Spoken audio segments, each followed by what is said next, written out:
DPP 7/3 question number 2. A plus B gives C. I need to find the unit of Kc. The Kc for this reaction will be concentration of C upon concentration of A into concentration of B. Since I will look for the unit, same unit will get cancelled.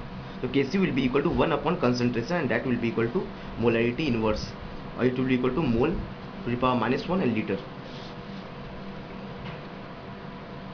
Question number 3.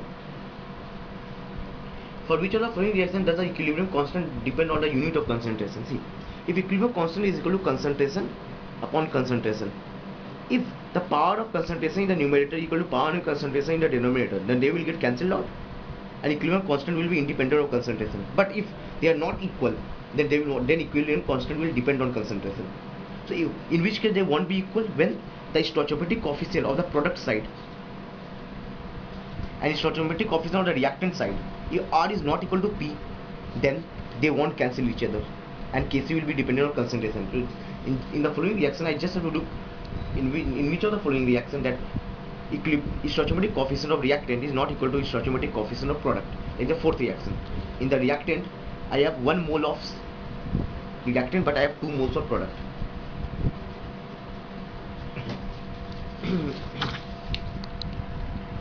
Question number 6. Which of the following oxide is more stable? Now see, if a reaction A to B has a high equilibrium constant, then I can say that B is at higher concentration than A, because equilibrium constant will be equal to concentration of B upon concentration of A. If KEQ is high, then B will be much high. Numerator of the fraction, of course, for sure. If C to D, if KEQ is low, then C will be low. Now see, if one reaction has more equilibrium constant than other, then I can say that the product is at greater amount than the reactant. That means that the product will be more stable than reactant. That's why it's getting formed. Every reaction tries to move towards stability. So if you look into the reactions, the equilibrium constant for fourth reaction is the lowest. If it is the lowest, that means that particular oxide will dissociate the least.